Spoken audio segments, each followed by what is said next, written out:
শাওয়াহিদুন নবুওয়াত কিতাবের মধ্যে উল্লেখ রয়েছে মুসা আলাইহিস সালামের জামানায় এক যুবক যখন ইন্তেকাল করলো, এই যুবকটাকে কেউ পছন্দ করত না।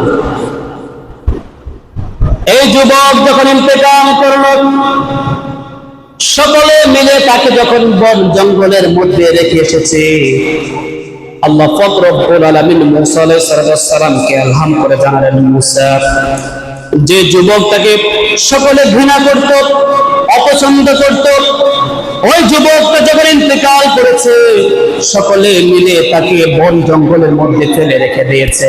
যে মুসা, যাও ওই লাশটাকে সেখান থেকে আনো, গোসল করে তাকে আবার দাফন করিয়ে দাও। মুসা আলাইহিস সালাম হতবাক হয়ে গেলেন।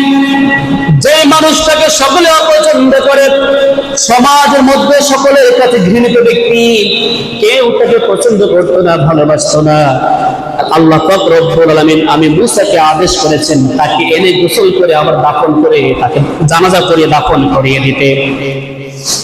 মুসা আলাইহিস সালাম ডাক দিয়ে বললেন, রব্বুল আলামিন, জানতে বড় ভাষণা, আপনার কথা না রাখার কোনো অধিকার আমার নেই, তবুও জানতে বড় ইচ্ছে হয়। যে মানুষটা সকলের কাছে ঘৃণিত ব্যক্তি, কেউ তাকে পছন্দ করে না, ভালো বলে কেউ তাকে সাপোর্ট করতো না, কিন্তু আপনি তাকে আমাকে আদেশ করে বলেছেন, মুসা, ওই লোকটাকে সেখান থেকে এনে গোসল করে দাফন করিয়ে তাকে জানাজা দিয়ে দাফন করিয়ে দাও। মালিক, জানতে বড় ইচ্ছে হয় কোন কারণে আল্লাহ পাক আপনি আমাকে আদেশ করেছেন। আল্লাহ রাব্বুল বললেন, মুসা, তাহলে শোনো, আমি আল্লাহ তোমার উপর যে কিতাব প্রদান করেছি, এই তাওরাত কিতাবের মধ্যে আমি আল্লাহ আখেরি পয়গম্বর মুহাম্মদুর রাসূলুল্লাহ সাল্লাল্লাহু আলাইহি সাল্লামের নামটুকু 9 বার আমি সেখানে লিপিবদ্ধ করে দিয়েছি।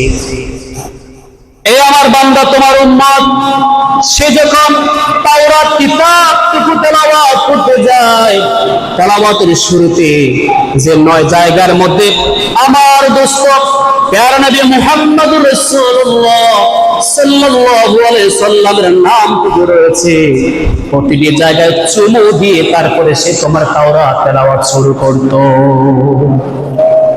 ও মুসা, যে লোকটা আমার বন্ধুকে এখন আমি দুনিয়াতে পাঠাই নাই, সে আমার বন্ধুকে এত ভালোবাসে, তাওরাত কিতাবের মধ্যে আমার বন্ধুর নামটুকু পাওয়ার সাথে সাথে চুমু খায়। আমার বন্ধুকে যে ভালোবাসে, আমি আল্লাহ তারে কেমন করে অপছন্দ করি।